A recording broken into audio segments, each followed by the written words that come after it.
한국에서 조기 대선이 있었잖아요. 그러면서 일본에서 기사가 많이 나왔습니다. 한류 때문에 나온 기사인데 한국의 연예인들이 투표를 하고 인증샷을 찍는다, 이런 기사들이 막 나왔어요. 그러면서 그 기사에서 한국의 투표 시스템에 대해서 소개를 했습니다. 그런데 그 기사에 달린 댓글들이 전부 다 한국이 부럽다, 우리도 바뀌어야 된다, 일본 이게 뭐냐, 한국은 진짜 이렇게 하는구나, 진짜 우리 바뀌어야 되겠구나, 이러한 댓글들이 쫙 달렸습니다. 이거는 그러한 이유가 있습니다. 안녕하세요. 혐한의 나라 일본이라는 책을 썼고 유튜브 채널 신작가 채널을 운영하고 있는 신작가라고 합니다. 미국 포브스가 발표한 강대국 순위에서 한국이 일본을 넘어섰다고 하는데 어떻게 생각하시나요? 이거는 객관적인 지표가 아니라 그 사람들의 인식을 나타낸 그러한 그 결과거든요. 이게 세계 36개국 16,960명을 대상으로 설문조사를 진행을 해서 그 결과를 이제 나타낸 그러한 거라고 하는데, 근데 이게 객관적인 지표가 아니라고 하더라도 이게 굉장한 그러한 결과라고 생각을 합니다. 라는 것은 전 세계 사람들이 한국을 이 정도 수준의 강대국이라고 생각하고 있다는 증거라고 볼 수가 있는 거잖아요. 그러니까 한국은 더 이상 어디 저기 조그만한 나라가 아니라 전 세계 사람들이 알고 있는, 전 세계 사람들이 선진국으로 인정하는 그러한 나라가 됐습니다. 굉장히 이거는 상징적인 의미 있는 그러한 수치라고 생각을 합니다. 예전에는 이제 한 나라의 국력을 평가할 때 군사력, 경제력, 뭐 이러한 물리적인 부분을 평가를 했는데 지금은 기술력, 외교력, 문화 수준, 문화의 영향력까지 평가를 하고 있다 보니까 좀 이러한 종합적인 부분에서 한국이 평가를 받고 있다는 거죠. 근데 이거를 객관적인 지표로만 보더라도 한국은 여러 분야에서 세계 10위 안에 드는 선진국임은, 강대국임은 분명합니다. 이거는 뭐 누구도 부인할 수 없는 사실입니다. 포브스 순위에서 한국이 일본을 넘어설 수 있었던 이유는 무엇인가요? 근데 이 순위에서 한국이 일본을 넘어선 가장 큰 부분을 보면은 군사력이 아무래도 좀 가장 큰 부분을 차지하고 있습니다. 일본 같은 경우는 아무래도 군사적 무기를 만들 수 없었습니다. 근데 지금은 만들 수 있습니다. 네. 만들 수가 없었는데 한국은 이걸 만들 수가 있었잖아요. 한국은 아무래도 좀 재래식 무기 부분에 있어서는 그 북한하고 이제 맞대고 있으니까 이러한 부분에서는 정말 발달된 무기를 만들었고, 또 한국이 또 덥고 춥고 하다 보니까 성능 좋은, 좀 이러한 부분에서도 잘 견디는 성능 좋은 그러한 무기들을 만들고 있다 보니까 이러한 부분에서 평가를 많이 받았고, 또 굉장히 많이 최근에 수출을 많이 했잖아요. 그러다 보니까 일본보다 좀 이런 부분에서 많이 좀 앞선 부분이 있고, 또 하나는 좀 문화적인 부분도 있다고 생각을 합니다. 일본 문화 같은 경우는 뭐 서브컬처이기 때문에 좀 일부 매니아들이 좀 즐기는 그러한 문화라서 평가절하되는 부분이 좀 없지 않아 있습니다. 그런데 한국의 한류 같은 경우는 좀 메이저 문화고 사람들 눈에 잘 띄는 그러한 문화이기 때문에 더 높게 평가받은 그러한 부분이 있어서 아무래도 일본보다 한국이 더 순위가 더 높게 평가받은 부분이 있다고 생각을 합니다. 이재명 대통령 당선에 일본인들의 반응이 심상치 않다고 하는데 어떤 상황인가요? 이것도 제가 그림을 준비했습니다. 이거 굉장히 재밌는 설문조사인데 보시면은 이게 야후 재팬에서 실시한 설문조사입니다. 한국 윤 대통령 파면 결정 타당하다고 생각합니까? 라는 질문인데 일본 네티즌의 86%가 타당하지 않다라고 답변을 했습니다. 그러니까 윤석열 대통령의 탄핵이 부당하다라고 생각하는 일본 네티즌이 86%나 된다는 겁니다. 윤석열 대통령 같은 경우는 일본에서 인기가 굉장히 좋습니다. 정말 좋습니다. 한일 관계를 개선한 대통령, 그러면서 인기가 굉장히 좋습니다. 그런데 이렇게 좋은 대통령인데, 정말 일본을 위해서 이렇게 한 몸 바쳐 일한 대통령인데 이렇게 탄핵을 당한다? 있을 수 없는 일이다 라고 일본인들은 생각을 하는 거죠. 그리고 그 이후에 조기 대선 통해서 이재명 대통령이 대통령으로 당선이 됐습니다. 그런데 일본에서 나오는 기사들은 전부 다 부정적인 기사밖에 없었습니다.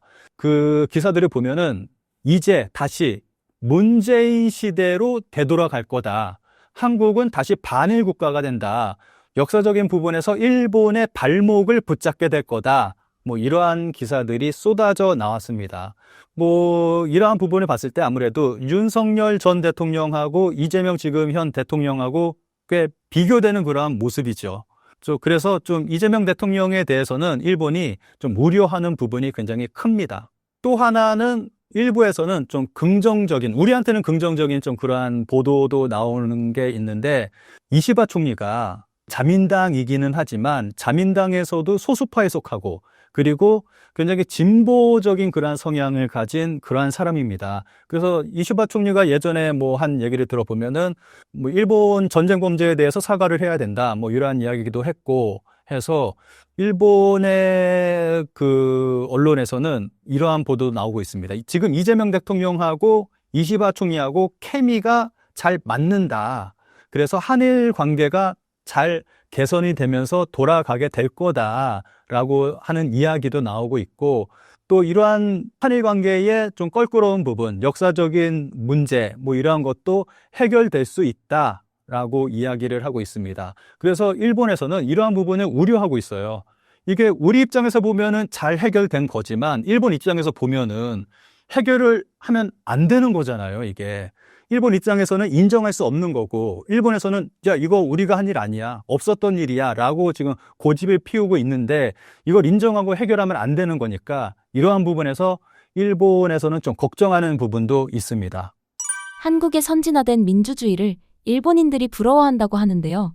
어떤 상황이고 이유는 무엇인가요? 한국에서 조기 대선이 있었잖아요. 그러면서 일본에서 기사가 좀 많이 나왔습니다. 아무래도 한류 때문에 나온 기사인데, 한국의 연예인들이 투표를 하고 인증샷을 찍는다. 뭐 누구는 뭐 어디서 어떻게 사진을 찍었다. 이런 기사들이 막 나왔어요. 그러면서 그 기사에서 한국의 투표 시스템에 대해서 소개를 했습니다. 그런데 그 기사에 달린 댓글들이 전부 다 깜짝 놀랐습니다. 저는 처음에 보고. 한국이 부럽다. 우리도 바뀌어야 된다. 일본 이게 뭐냐. 우와, 한국은 진짜 이렇게 하는구나. 진짜 우리 바뀌어야 되겠구나. 이러한 댓글들이 쫙 달렸습니다. 이거는 그러한 이유가 있습니다. 이거 그림을 보면서 좀 설명을 드리도록 하겠습니다. 일본 같은 경우는 투표 용지에 사람의 이름을 연필로 직접 써야 됩니다.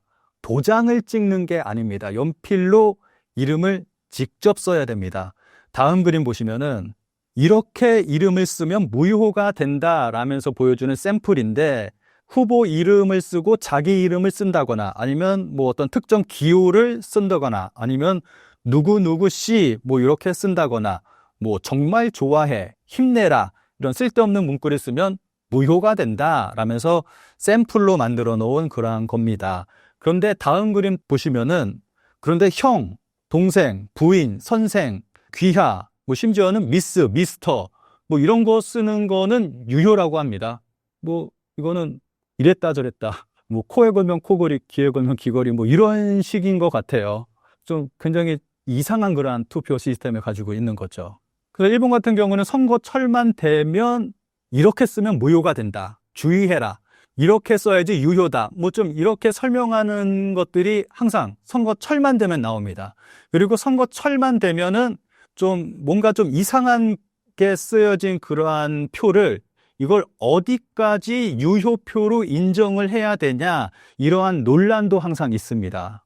다음 그림 한번 보면서 설명을 드리도록 하겠습니다. 이 그림이 일본에서는 정말 전설적인 무효표입니다.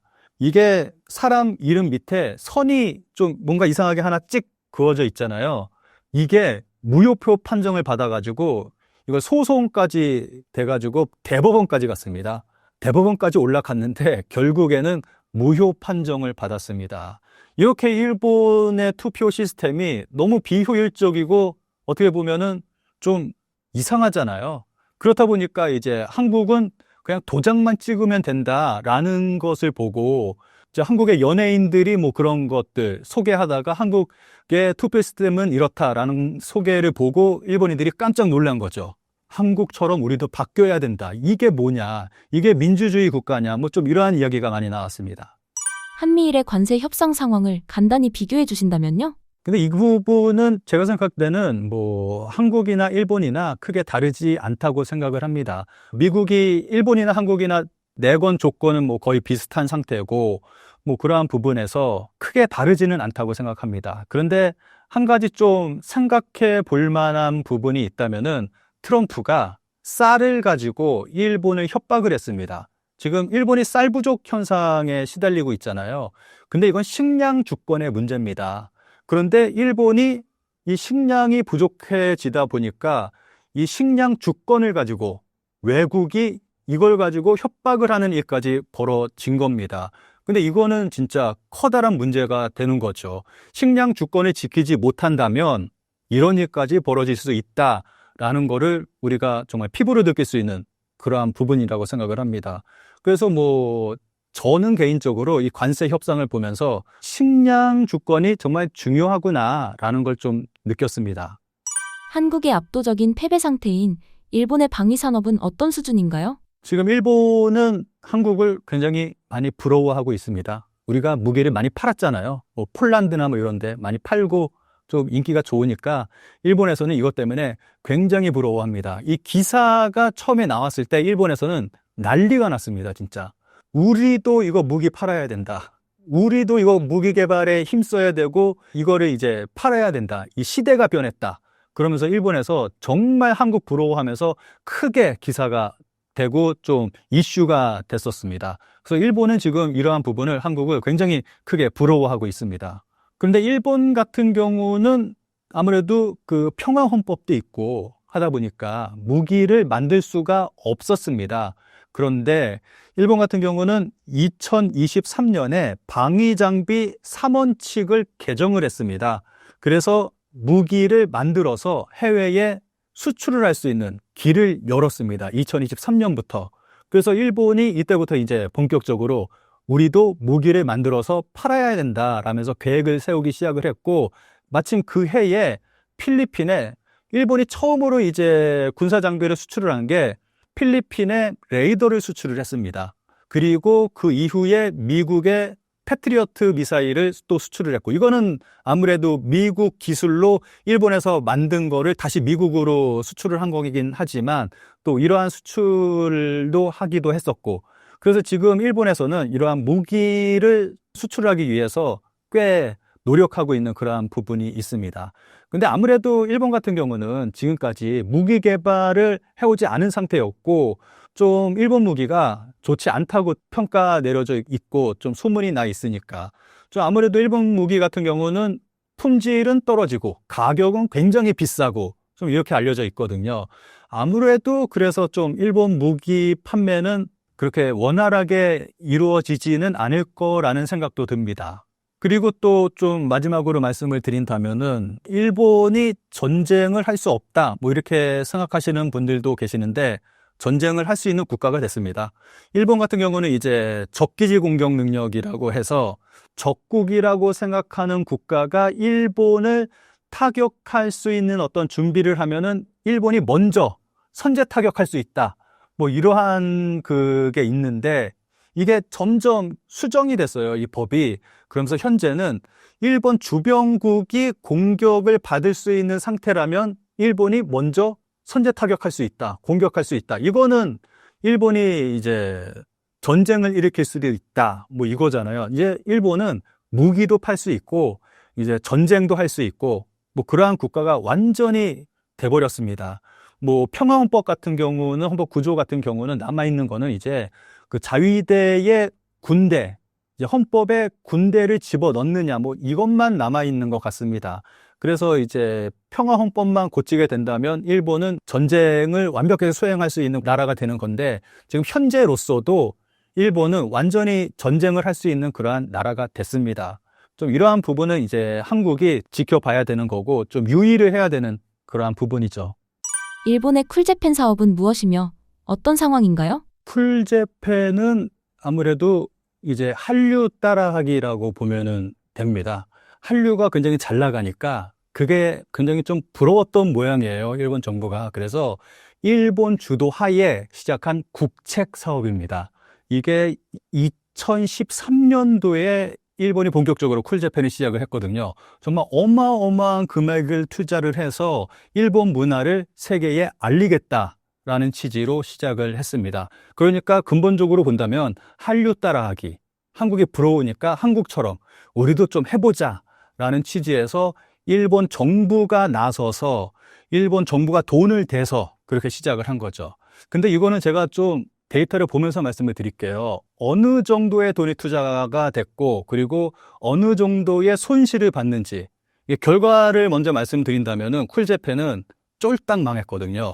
어떻게 쫄딱 망했는지를 좀 데이터를 보면서 설명을 드리도록 하겠습니다.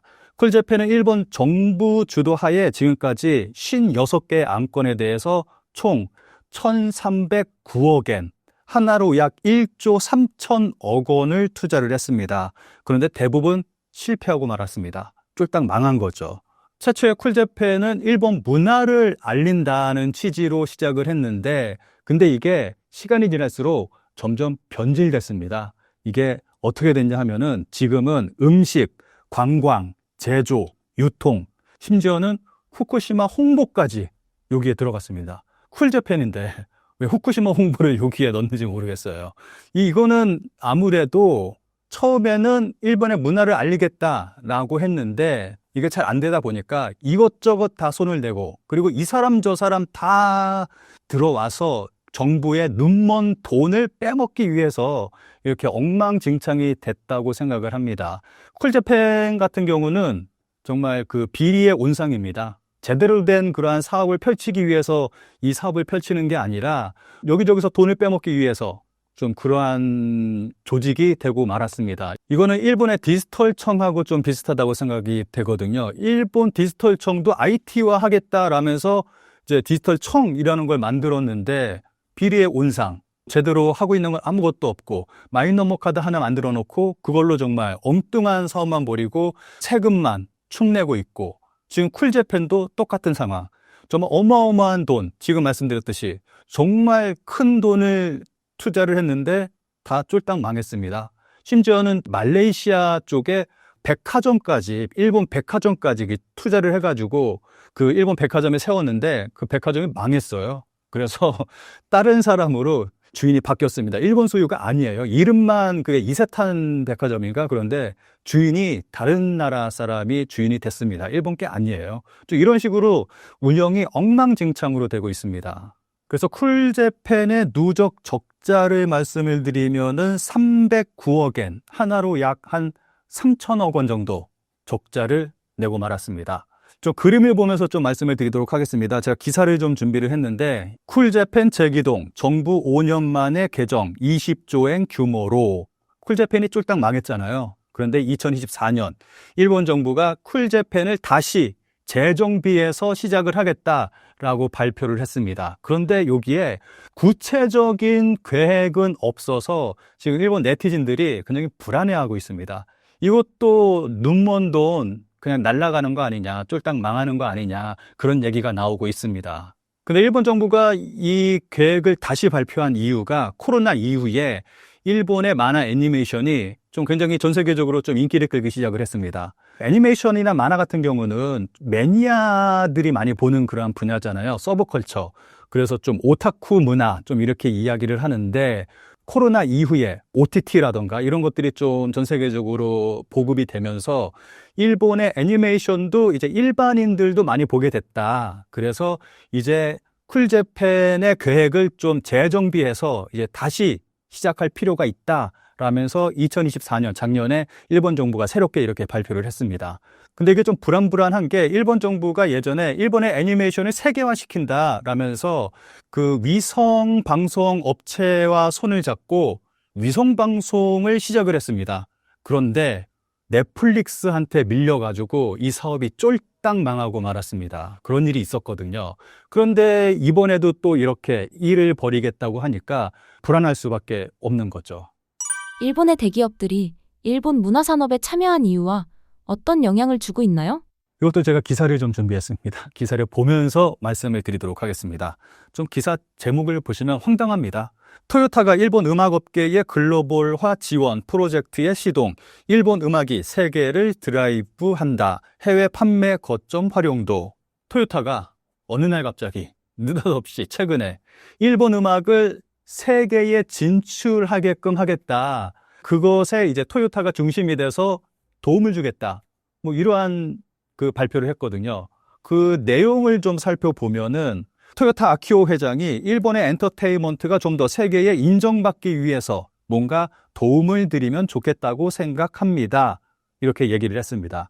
그러면서 꽤 구체적인 계획을 발표했습니다. 그 계획을 좀 말씀을 드린다면은 학생 인재 발굴과 육성. 근데 이거는 교육기관에서 하는 거잖아요. 학교에서 하는 거고, 뭐 우리나라 같은 경우는 그 실용음악과라는 그 대학에서 이러한 교육을 하는 건데 토요타에서 이제 인재 육성을 한다라고 발표를 했고, 업계 신인 육성, 크리에이터 육성 등 인재 육성에 힘쓰겠다. 근데 이거는 기업에서 하는 거잖아요. 엔터테인먼트 기업에서. 근데 이거를 또 토요타가 하겠다는 거고. 그러니까 학교와 기업에서 하는 일을 모두 토요타가 동시에 하겠다라고 이야기를 하고 있습니다. 근데 이거 좀 음악을 잘 아시는 분들이라면은 굉장히 황당한 발언이거든요. 근데 이게 음악이라는 게, 교육이라는 게 하루아침에 이루어지는 게 아닙니다. 한국 같은 경우는 지금 대학교에 실용음악과라는 과가 지금 생겨서 운영이 되고 있잖아요. 실용음악이라는 좀 이상한 이름으로 좀 되어 있기는 하지만 한 20년 전쯤에 한국에 실용음악과가 생겨났습니다. 근데 이 실용음악과가 이름은 실용음악과인데 재즈 화성을 배우는 그러한 학과예요. 재즈를 배우는 학과입니다. 우리가 일반적으로 듣는 K-팝, 뭐 힙합, R&B 뭐 이런 음악들이 전부 다 재즈 화성을 이용을 해서 만들어지는 음악이기 때문에 재즈를 배우면 그 일반적인 이러한 대중음악을 할 수가 있습니다. 그래서 이러한 교육기관이 만들어져서 그 이후에 좀 제대로 된 인재가 육성이 되려면 시간이 꽤 걸립니다. 우리나라에서 20년 전에 실용음악과가 생겼습니다. 그 이후에 실용음악과에 입학하기 위한 학원이 생겼습니다. 그리고 또 고등학교에 또 음악학과가 또 생기게 되고 이렇게 단계적으로 가야지 학생들이 제대로 교육을 받고 성장할 수가 있거든요. 또 그 가운데서 또 제대로 된 보석이 발견되는 거고. 그런데 토요타가 느닷없이 야, 우리 음악 인재 육성할 거야 라고 한다면은 이게 과연 일개 기업에서 가능할까요, 이게? 굉장히 시간도 오래 걸리고 이거는 좀 체계적인 그러한 교육이 필요한 건데 좀 어떻게 보면 굉장히 황당하다고 생각이 듭니다. 그리고 뭐 인재의 세계화라고 이야기를 하는데 이거는 음악 레이블에서 정말 제대로 된 뮤지션들을 키우고 해야 되는 건데 자동차 기업에서 이걸 과연 할 수 있을까? 좀 그런 의문도 듭니다. 그런데 여기서 세 가지의 가능성을 좀 생각을 해볼 수가 있습니다. 정말 운이 좋아서 성공할 수도 있겠다라고 볼 수도 있습니다. 가능성은 굉장히 낮지만 성공할 수도 있다라고도 볼 수가 있고 또 하나는 가장 큰 가능성으로 쫄딱 망한다. 뭐 이렇게 볼 수도 있고 또 하나의 가능성은 일본의 오타쿠 이미지가 토요타에 더 씌워져서 토요타라는 브랜드 이미지가 안 좋아질 수도 있다. 뭐 이런 부분도 좀 생각을 해볼 수가 있습니다. 그러니까 어찌 보던 간에 토요타한테는 굉장히 좀 위험한 도전이라고도 볼 수 있다고 생각을 합니다. 제가 기사를 또 하나 준비했습니다. 이 기사 보면서 설명을 드리도록 하겠습니다. 토요타도, 시세이도도, 쿄세도 광고주는 일본 음악을 세계로 확장할 수 있는 응원단이 될까? 이거는 일본의 대기업들이 일본의 뮤지션들을 그 자사의 제품 모델로 사용을 해서 광고를 내보내서 세계적인 뮤지션으로 홍보하겠다라는 겁니다. 근데 이게 반대예요, 이것도. 보면은 대부분은 유명 연예인들을 섭외를 해서 제품 모델로 사용을 해서 그 유명 연예인 인기를 이용을 해서 제품을 홍보하게 되는 거잖아요. 그런데 이거는 반대로 정말 인지도 없는 일본에서만 인기 있는 그러한 그룹들이잖아요. 인지도 없는 그 가수들을 데려다가 세계화시키겠다. 이러한 그 이야기가 나온 이유가 최근에 지금 방금 말씀드린 이 기업들의 제품이 좀 전 세계에서 좀 인기가 있는 모양이더라고요. 판매량이 올라가고 있다고 합니다. 그래서 그것을 이용해서 그 제품에 이 뮤지션들을 얹어서 전 세계에 이 광고를 내보내면 일본 음악이 세계화되지 않을까라는 그러한 생각에 이러한 계획을 지금 추진 중에 있습니다. 그런데 과연 이게 될지는 모르겠습니다. 이 광고에 나오는 음악, 그 광고에 나오는 일본의 아이돌의 모습을 보고 해외에 있는 사람들이 우와, 끝내준다. 음악 정말 멋있다. 뭐 이렇게 생각하는 사람들이 과연 있을까요? 그 광고 잠깐 나오는 그거 보고 이것도 좀 반대로 지금 흘러가는 그러한 계획을 일본 기업들이 세우고 있다고 생각을 합니다. 근데 일본의 이 기업들이, 지금까지 말씀드린 일본의 이 기업들이 이러한 걸 하는 게 아무래도 한국의 K콘 있잖아요. 그 K콘이 좀 부러웠던 것 같아요. 그래서 일본의 기업들도 그 K콘처럼 이런 걸 하고 싶었던 모양입니다. 그러니까 결과적으로 말하면 쿨재팬도 그렇고 토요타를 중심으로 한 일본 기업들의 일본 아티스트들을 세계화시키겠다라는 그러한 계획들도 한국 따라하기죠. 한국 따라하기. 한국이 부러우니까 한국은 이렇게 잘 나가는데 우리도 좀 한번 해보자 라는 거죠. 그래서 뭐 보면은 쿨재팬 쫄딱 망했죠. 일본이 상상하는 얘기가 한류가 잘 나가는 이유가 국책 사업이다. 한류는 항상 이런 얘기를 합니다. 그런데 한국 정부가 여기에 돈을 댄 적이 있습니까? 없습니다. 오히려 블랙리스트 만들었잖아요, 한국에서는. 그래서 활동 못하게 하고 그랬습니다. 오히려 활동을 방해했습니다. 그런데도 잘 나가잖아요. 그리고 토요타가 하는 그런 것들 보면은 한국에서는 굉장히 체계적으로 교육기관이 만들어졌습니다. 그래서 지금 보면은 굉장히 훌륭한 뮤지션들이 나와서 활동을 하고 있습니다. 그래서 이러한 부분 보면은 일본은 반대로 하고 있습니다. 그러니까 쿨재팬은 국책 사업이 돼버렸고, 그래서 정말 비리의 온상이 됐고, 그리고 이 기업들이 하는 것도 유명한 연예인들을 이용을 해서 제품 홍보를 하는 게 아니라 이제 제품이 좀 잘 나가니까 자국의 연예인을 숟가락 얹어서 유명하게 한번 해보겠다. 뭐 이렇게 지금 한국과는 반대로 지금 계획을 세워서 이걸 가고 있으니까 좀 이런 부분들 보면은 실패할 확률이 저는 굉장히 크다고 생각을 합니다. 결론을 말씀드린다면 일본의 국가 그리고 일본의 기업들, 뭐 일본 국민들이 한국의 한류를 굉장히 부러워한다. 뭐 이렇게 말씀을 드릴 수 있을 것 같습니다. 현재 일본의 K-팝 산업의 크기는 어느 정도인가요? 2023년 일본 공연 시장 규모가 약 4조 5천억 원으로 추정이 되는데 이 중에 K-팝이 차지하는 비중이 약 5,868억 원, 13%에 달한다고 합니다. 굉장한 부분을 일본 시장에서 K-팝이 차지하고 있습니다. 근데 제가 뭐 이쪽 산업에 몸을 담고 있거나 하는 그런 사람이 아니라서 이런 산업의 규모나 뭐 이런 거는 잘 모르겠지만 뭐 아무래도 일본에서 K-팝이 굉장히 인기다라는 건 뭐 다들 잘 알고 계실 거라고 생각을 합니다. 어딜 가나 뭐 K-팝이 나오고, 그리고 뭐 일본에서 항상 논란이 되는 게 있어요. 일본에서는 연말에 홍백가합전이라는 걸 하는데 거기서 한국 그 아이돌 그룹이 굉장히 많이 출연을 합니다. 그래서 그것 때문에 항상 논란이거든요.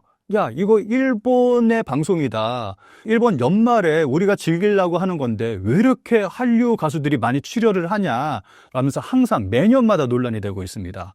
뭐 이러한 것들, 뭐 여러 가지 부분에서 한국 가수들이 너무 인기가 있다 보니까 한국 가수들이 차지하는 비중이 굉장히 크거든요.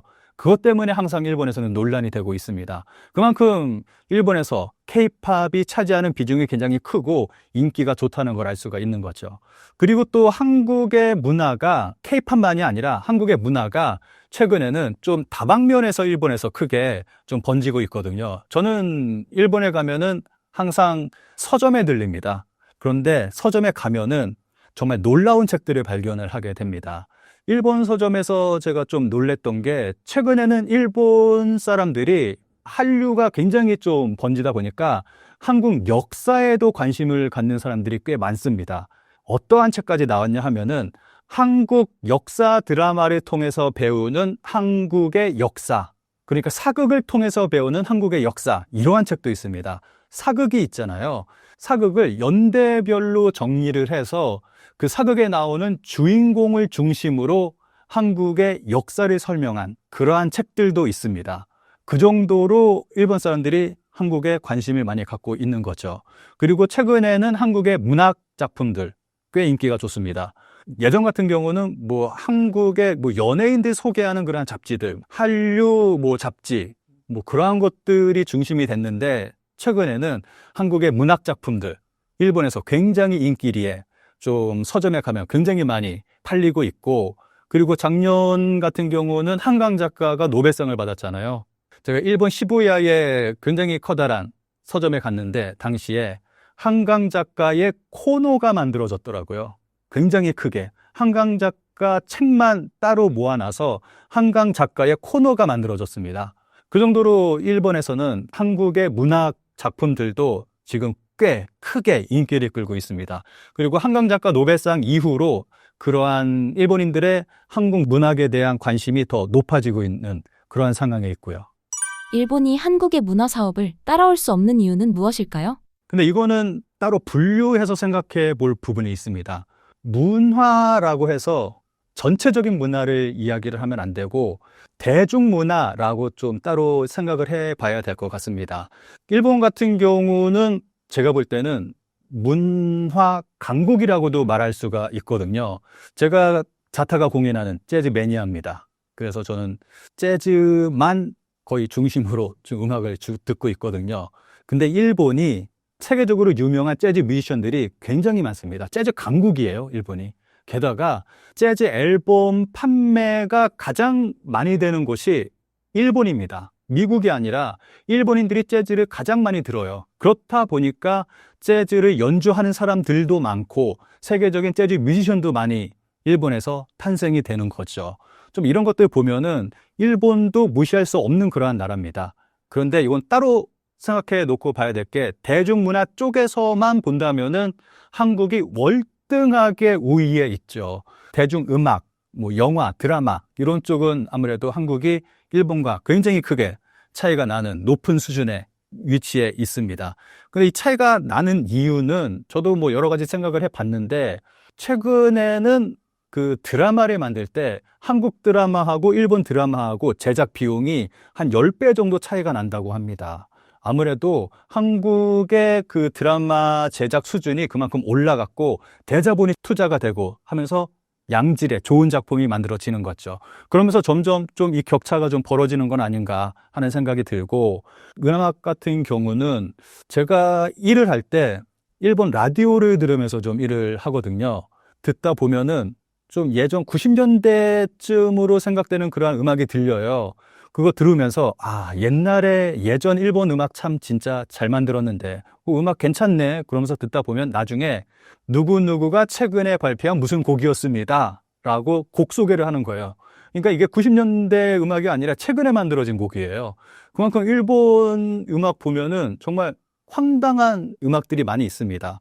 아니 지금 아직도 이런 음악을 만든단 말이야? 하고 깜짝 놀랄 만한 그런 음악을 아직까지도 만들고 있거든요. 이런 부분 보면은 좀 저는 이해가 안 가는 부분이 있습니다. 이 사람들도 보고 듣는 게 있는데 어떻게 이거를 못 만들까? 좀 그러한 생각이 듭니다. 그리고 아이돌 같은 경우는 일본의 아이돌 문화는 미성숙의 문화라고 볼 수가 있거든요. 일본의 좀 대표적인 예를 든다면은 오디션 프로그램에서 정말 실력 좋은 그러한 친구가 있었는데 탈락을 시켰습니다. 심사위원들이. 그 탈락 이유가 너무 잘한다. 너무 프로 같다. 그러면서 탈락이 됐습니다. 그리고 진출한 친구들은 다들 실력이 좀 부족한 친구들만 진출을 했고, 근데 이게 일본 아이돌 문화입니다. 일본 아이돌 문화는 성장해 나가는 그러한 아이돌의 모습을 보면서 팬들이 그걸 응원하는 그러한 문화거든요. 그래서 이거를 좀 미성숙의 문화라고 좀 표현을 할 수가 있는데, 그러한 것들 때문에 일본의 아이돌 그룹들, 일본의 음악이 좀 발전하지 못하는 그러한 경향이 있다고도 생각을 합니다. 일본의 사토리 세대와 한국의 MZ 세대는 비슷한가요? 완전히 다르죠. 일본의 사토리 세대는 어떻게 보면은 욕심이 없는 그러한, 좋게 말하면 욕심이 없는 거죠. 모든 걸 내려놓고 지금 내 생활에 만족하면서 사는 게 일본의 사토리 세대라고 말할 수 있고, 좀 득도, 이게 한자로 뭐 득도라고 이야기를 하는데, 모든 것을 내려놓은 지금 현재 상태에서 그냥 스트레스 없이 그냥 사는 게 좋다, 뭐 이런 거고. 근데 한국의 MZ 세대 같은 경우는 그래도 열심히 살잖아요. 굉장히 열심히, 정말 발버둥을 치면서. 그러한 부분이 좀 다르다고 생각을 합니다. 근데 일본의 사토리 세대 같은 경우는 좀 이게 사회 문제화 되고 있습니다. 너무 그 현실에 안주하면서 욕심이 없다 보니까 사회에 나가서 회사에서 일을 할 때도 승진하는 것도 관심이 없고, 그리고 뭐 해외 여행도 안 가고, 자동차도 안 사고, 뭐 소비도 안 하고, 그러다 보니까 좀 이런 소비적인 측면에서도 좀 여러 가지 문제점들이 좀 생겨나고 있습니다. 현재 일본 내에서 마약이 유통되고 있다는데 무슨 상황인가요? 일본에서 중국 조직이 마약을 유통하다가 적발됐다는 소식이 나왔는데, 좀 요거는 여러 가지 이유가 있다고 생각합니다. 좀 우선은 주의 미국 대사 같은 경우는 중국 정부가 관여하고 있다라고 말을 했는데, 이거는 제가 생각할 때는 좀 정치적인 이유가 있어서 좀 정치적인 발언이라고 생각을 하고, 한국하고 좀 비슷한 상황이 아닌가 하는 생각이 듭니다. 한국도 뭐 예전에는 마약 청정국이다 뭐 얘기가 있었는데, 그 다음에는 뭐 한국이 마약 유통의 거점이 되고 있다, 그러다가 이제는 더 이상 한국이 마약 청정국이 아니다, 이렇게 얘기가 나오고 있잖아요.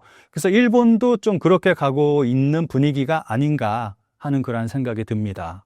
그리고 또 하나는 중국인들이 최근에 일본에서 굉장히 많이 증가했습니다. 그래서 그 중국에 있는 중국 조직이 마약을 들고 일본으로 넘어와서 일본에 중국인들이 많이 늘어났으니까 그 중국인들을 이용을 해서 마약을 좀 유통을 시키고 있는 건 아닌가, 좀 그런 생각도 듭니다. 한국은 중국인이 많이 들어오는 추세인데 일본도 비슷한 상황인가요? 네, 우선 일본 정부가 중국인들에게 관광에 대해서는 여러 가지 커다란 혜택을 많이 주고 있거든요. 일본 부유층한테는 10년 관광 비자를 준다거나, 그리고 단체 관광에 대해서는 15일 체류 기간을 30일까지 연장시켜 주거나 해서 지금 그 중국 관광객들이 굉장히 많이 일본 쪽으로 들어오고 있고 점점 늘어나고 있습니다. 또 중국인들이 늘어나는 이유가, 일본에는 경영관리 비자라는 게 있습니다. 이게 일본에 5천만 원만 투자를 하면은 경영관리 비자를 받을 수가 있습니다. 이 비자를 받으면 5년 동안 일본에서 사업 활동을 할 수가 있는 거거든요. 그런데 5년 후에 이걸 갱신을 할 수가 있습니다. 그러면 또 5년, 또 갱신하면 또 5년. 그러니까 이게 영구 비자라고도 볼 수가 있는 거죠. 그리고 한 몇 년 전쯤에 이 경영관리 비자에 대한 그 내용이 좀 변경이 되면서 이 비자를 받기가 굉장히 수월해졌습니다. 그래서 중국인들이 이 비자를 굉장히 많이 받고 있는데, 현재 경영관리 비자를 받는 사람들의 절반이 중국인들입니다. 그만큼 중국인들이 이 비자를 통해서 일본에 많이 들어오고 있는 그러한 실정입니다. 그래서 여기서 하나 좀 문제점으로 들고 있는 게, 예전에는 중국의 부유층만 일본에 들어오게 됐는데 이제는 중국의 중상층까지 일본에 들어올 수 있게 됐다라고 이야기가 나오고 있습니다. 아까 말씀드렸듯이 5천만 원이잖아요. 굉장히 적은 금액입니다. 5천만 원만 투자하면은 일본에서 영원히 살 수 있는 그러한 비자를 받을 수가 있으니까 굉장히 많은 중국인들이 일본으로 넘어오고 있는 거죠. 일본 도쿄의 부동산도 외국인의 매입이 늘었다는데 어떤 상황인가요? 근데 이거는 세계적인 현상이라고 생각을 합니다. 중국인이 가는 곳이라면 어디든 부동산이 상승하는 거는 뭐 마찬가지잖아요. 우리나라도 그렇고, 그리고 뭐 호주, 미국 뭐 이런 데 보면은 정말 중국인이 가면은 부동산 투기 때문에 부동산 가격이 엄청나게 오르고, 그것 때문에 또 중국에 대한 이미지가 또 안 좋아지고, 이러한 일들이 벌어지는데 일본도 예외는 아닙니다. 좀 이러한 일들이 벌어지고 있는데, 일본 같은 경우는 좀 일본만의 독특한 특징이 몇 가지가 있습니다. 우선은 시즈오카 같은 경우는 후지산이 보이거든요. 그래서 시즈오카현에 있는 그 온천, 료칸을 중국인들이 대거 사들이고 있습니다. 아무래도 뭐 자리가 좋으니까 그 온천 료칸에 사들이고 있거든요. 일본 같은 경우는 그 온천 료칸들이 지금 폐업하는 료칸들이 굉장히 많이 있습니다. 일본인들이 료칸에 잘 안 가요. 아무래도 뭐 일본 젊은이들 같은 경우는 뭐 료칸이 좀 촌스럽다 뭐 이런 식으로 좀 생각하는 경향도 있고, 그리고 료칸이 기본적으로 비싸잖아요. 그러니까 자주 갈 수도 없고, 그러다 보니까 뭐 아무래도 주로 외국인 위주로 손님을 받을 수밖에 없고, 게다가 그 료칸 주인들이 고령화가 되면서 더 이상 운영할 수 없게 되는 그러한 상황에 있습니다. 게다가 이제 그 이어서 료칸을 운영할 수 있는 사람을 또 구하기도 힘들고, 그것 때문에 문을 닫는 료칸들도 꽤 있습니다. 그러한 료칸들을 중국 자본이 들어와서 특히 시즈오카 같은 경우는 싹 다 사들여서 중국인 료칸 거리가 만들어졌을 정도입니다. 지금 굉장히 많은 중국인들이 일본의 료칸을 싹쓸이하고 있는 거죠. 그래서 일본 전문가가 하는 얘기를 들어보면 10년 후에는 일본 료칸의 50%는 외국인 소유가 될 거다라고 이야기를 하는데, 여기서 외국인은 아무래도 중국인이 되는 거겠죠. 뭐 이러한 좀 특징적인 부분이 있고, 또 하나 예를 든다면은 몇 년 전에 도쿄올림픽이 있었잖아요. 그 도쿄올림픽 때 선수촌으로 사용한 아파트가 있습니다. 그 올림픽이 끝나고 난 이후에 그 아파트 분양을 했는데 대규모 미분양 사태가 벌어졌습니다. 그런데 이 미분양 난 거를 전부 다 중국인이 싹 다 사들였습니다. 근데 최근에 뉴스 나온 거 보니까 이 아파트가 가격이 급등했습니다. 그 이후로. 근데 또 문제가 발생하는 게, 이 아파트를 산 중국인들이 주거 목적으로 산 게 아니라 이거를 에어비앤비, 그러니까 그 렌트 그 용도로 사용을 하고 있는 것 같더라고요. 중국에서 들어오는 관광객들을 이 아파트에 묵게끔 하는 그러한 일들이 벌어지고 있습니다. 그런데 여기서 또 여러 가지 불법적인 일들이 발생을 하고 있는데, 중국인들은 아무래도 공항을 통해서 들어오게 되잖아요. 그런데 공항 앞에 차들이 쫙 늘어서 있습니다. 중국인들을 태우기 위해서. 그런데 이 차들이 불법 영업하는 차량들입니다. 그러니까 라이센스 없이, 자격도 없이 불법적으로 사람을 태워서 돈을 받고 운행을 하는 그러한 택시 운행을 하고 있는 거죠.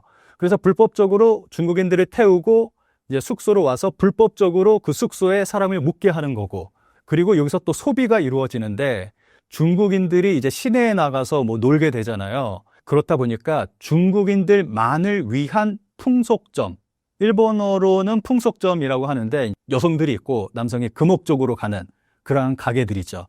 그러니까 중국인들만을 위한 풍속점들이 굉장히 많이 늘어나고 있습니다. 좀 이러한 상황에 있습니다.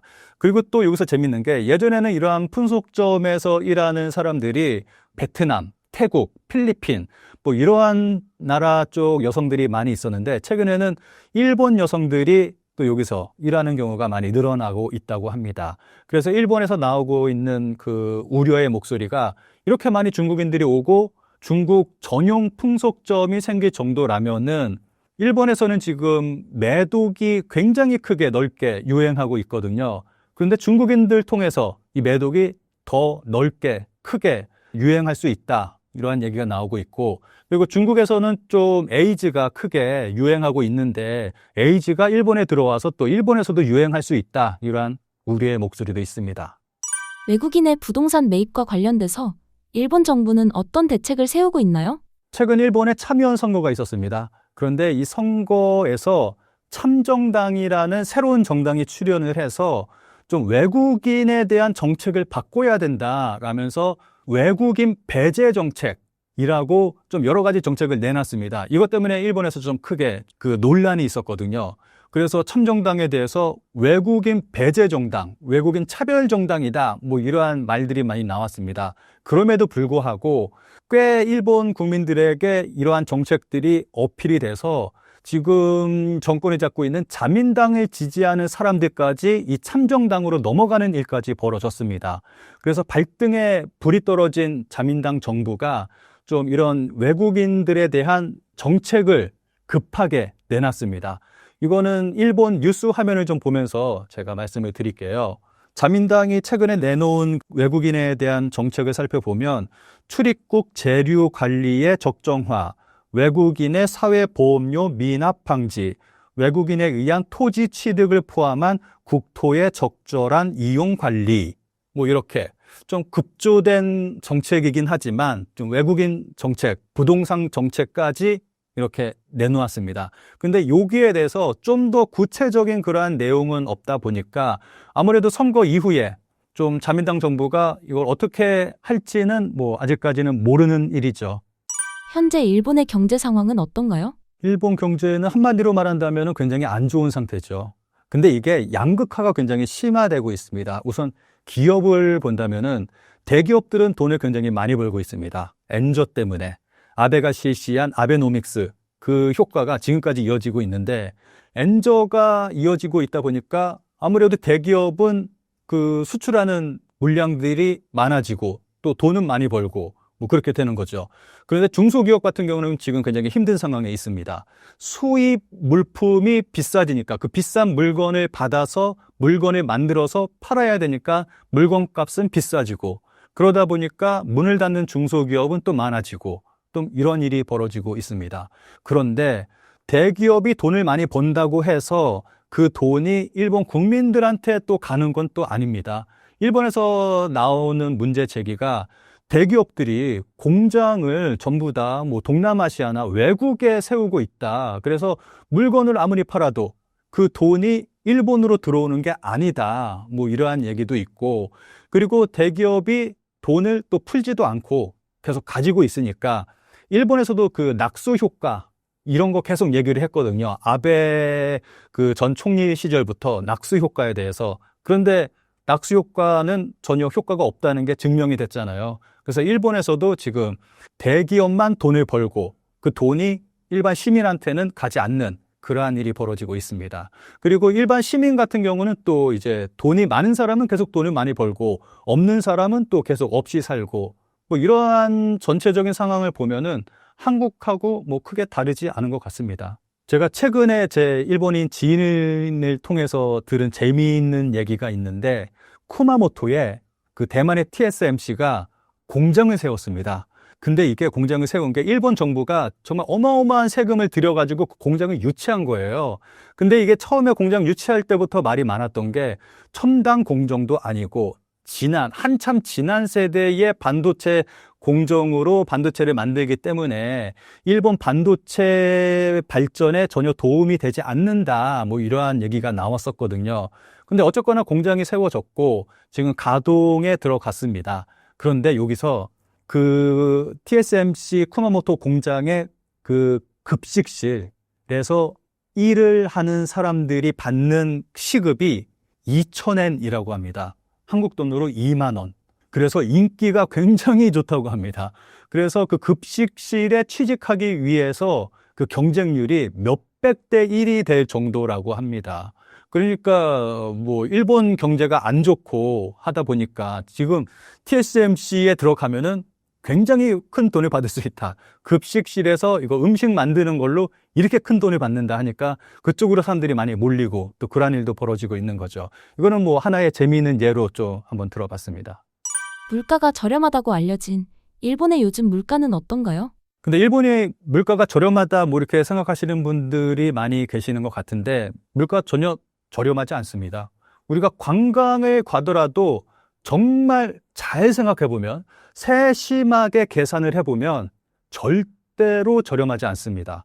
우선 일본 호텔 같은 경우는 지금 너무 많이 올라가지고 좀 뭐 한 코로나 전하고 비교해보면 한 2배 이상은 오른 것 같아요. 진짜 많이 올랐습니다. 심지어는 캡슐 호텔인데 하룻밤에 10만 원씩 받는 캡슐 호텔도 있습니다. 그 도쿄 중심부에는 그만큼 일본의 호텔들이 가격이 굉장히 많이 올랐습니다. 여기서 아무래도 가성비 떨어지죠. 호텔에서. 그리고 먹는 음식 생각해 볼까요?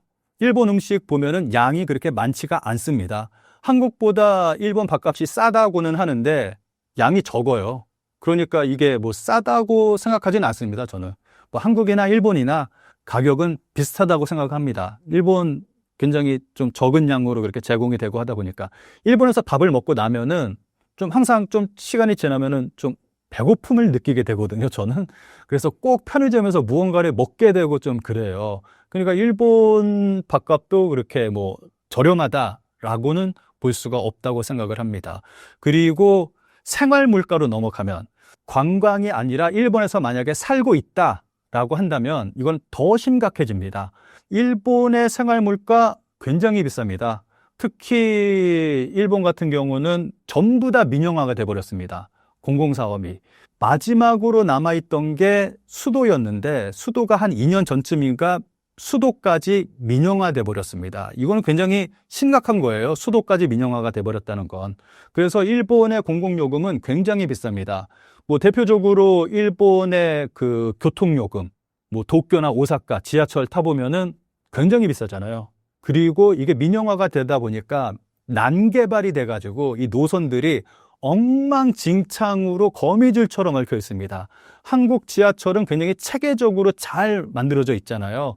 그런데 일본은 노선마다 회사가 다 다르니까 한번 갈아타려면 요금을 또 내고 또 여기서 또 갈아타면 요금을 또 내고 또 갈아타려면은 역에서 또 같은 지역인데 역이 또 몇 개나 있어가지고 어느 역에서 차를 타야 되는지 또 그것도 복잡하고 엉망진창입니다.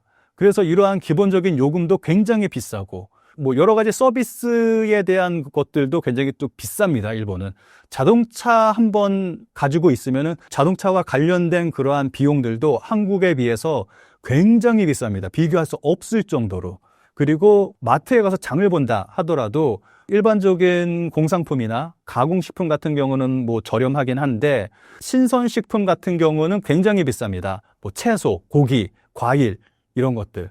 특히 과일 같은 경우는 터무니없이 비싸서 좀 일본인들이 과일을 많이 못 먹어요. 그 정도예요. 굉장히 비쌉니다. 그래서 일본 같은 경우는 뭐 저는 절대로 물가가 저렴하다고 생각하지 않습니다. 한국보다 생활 물가 더 비쌉니다. 일본이. 일본의 월급 수준은 어떻고 세금으로 얼마나 가져가나요? 일본 사람들의 그 월급 수준은 한국하고 뭐 비슷한 수준이죠. 그런데 몇 년 전쯤에 실질 소득이 한국이 일본을 추월했습니다.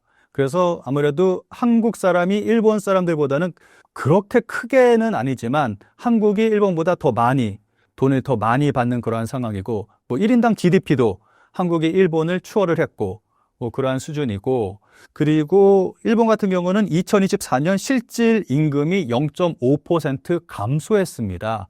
그 이유가 물가는 계속 상승하고 있는데 일본인들의 임금은 변함이 없습니다. 버블 이후로 그 일본인들이 받는 그 임금이 소득이 변함없이 계속 지속되고 있다 보니까 실질 임금이 점점 내려가고 있습니다. 굉장히 힘들어지고 있는 거죠. 이거는 제가 그림을 보면서 설명을 드리도록 하겠습니다. 보시는 그림은 연도별 일본 국민 부담률 변화를 나타낸 그래프입니다.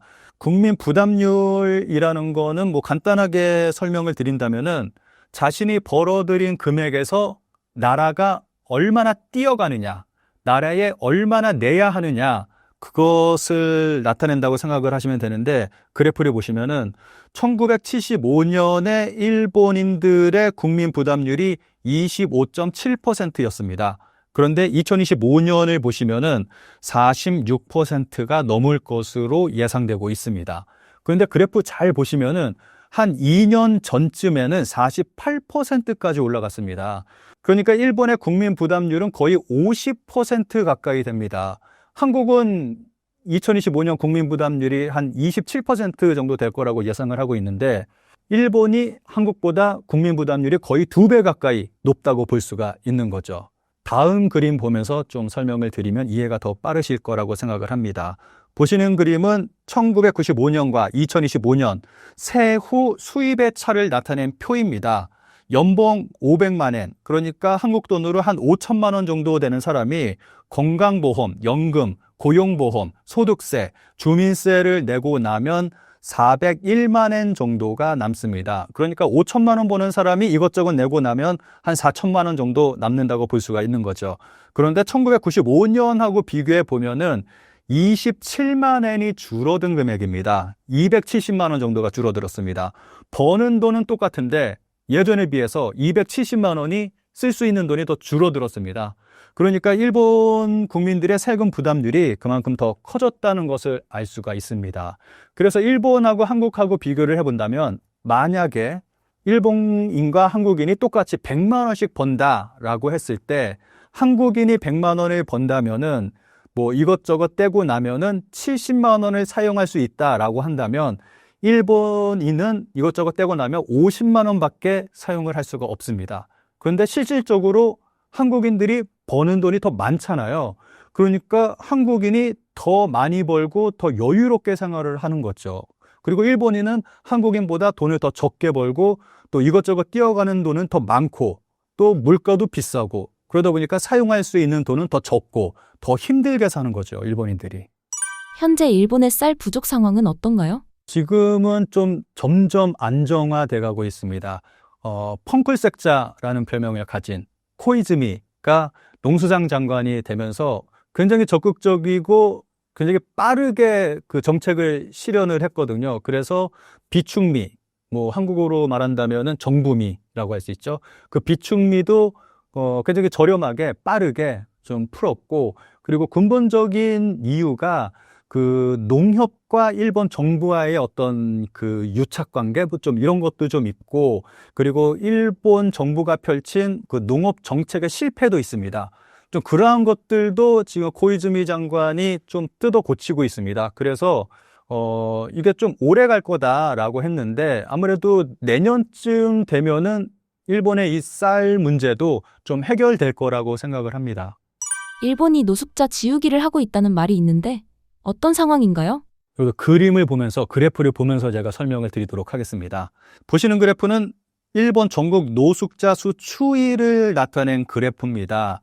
2007년부터 표시가 되어 있는데 2007년부터 2024년까지 보시면은 노숙자 수가 정말 깜짝 놀랄 만큼 급격하게 줄어들었다는 것을 알 수가 있습니다. 그런데 이게 줄어든 이유가 있습니다.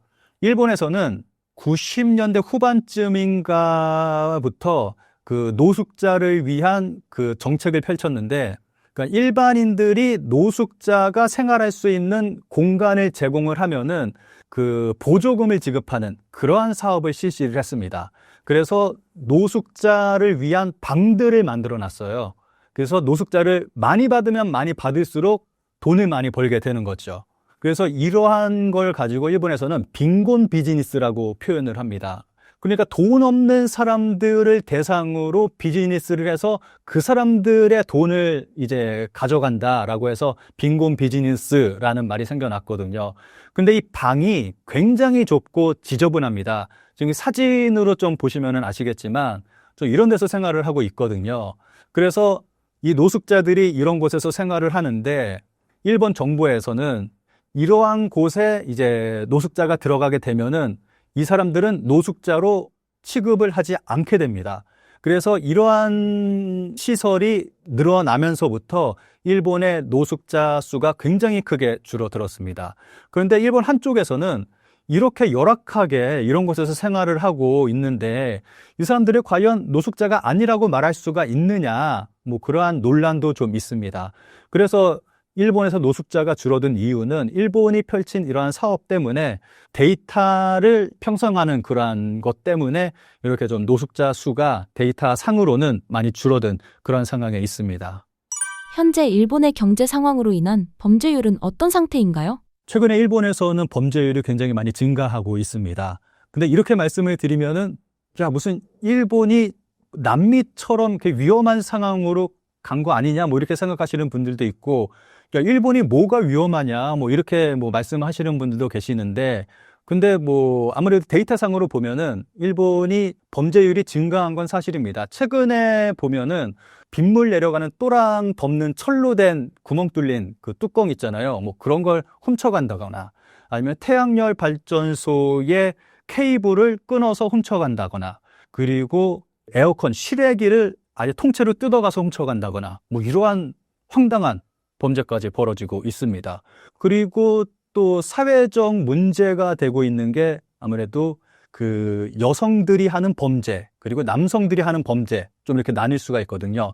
남성들 같은 경우는 야미바이토라고, 야미가 어둠이고 바이토가 아르바이트를 아르바이트를 이야기를 하는데 그 어둠의 아르바이트를 하는 그 남성들이 굉장히 많이 늘어나고 있습니다. 이게 SNS를 통해서 야, 한 건 하자. 여기 턴다. 그러면은 사람들이 쫙 모입니다.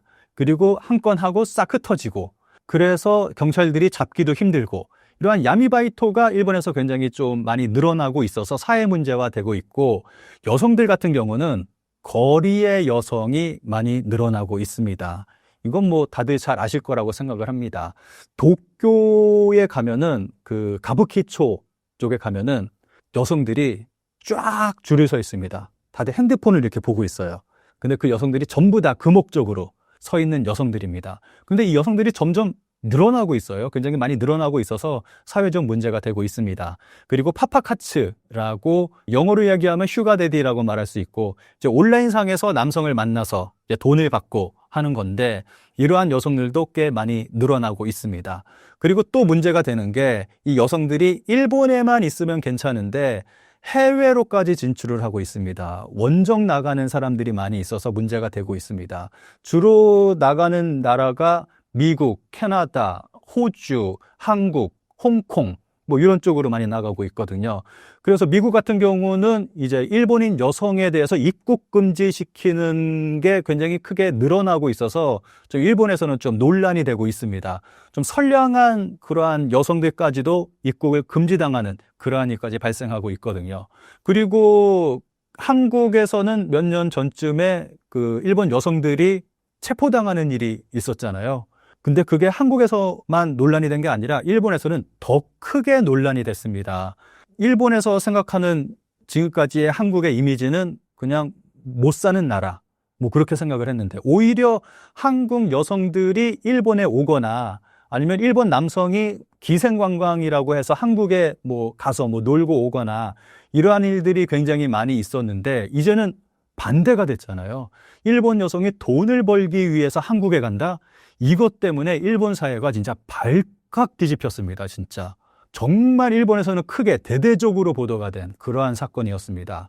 그리고 얼마 전에는 일본의 AV 배우가 홍콩에서 체포당하는 일도 있었고, 좀 이러다 보니까 일본 사회에서는 좀 논란이 되고 있죠. 일본 내에서만이 아니라 전 세계적으로 이렇게 일본 여성들이 나가고 있으니까 창피하다.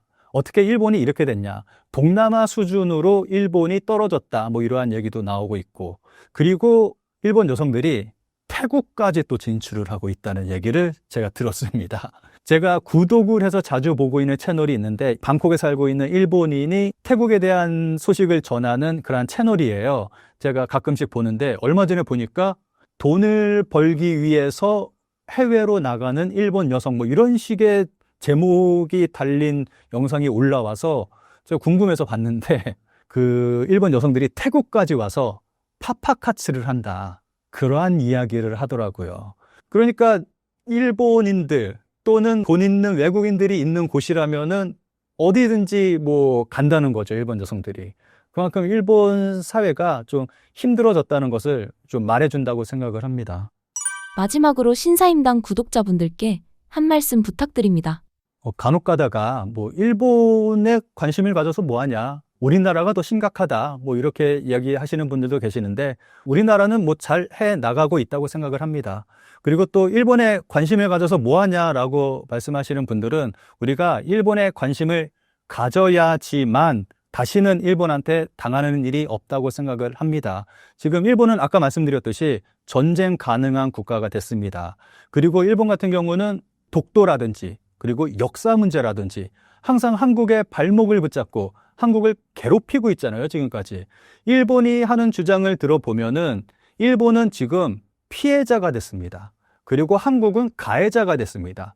야, 우리는 아무것도 안 했는데 쟤네들이 우리를 자꾸 괴롭힌다. 그러면서 한국을 가해자 취급을 하고 있습니다.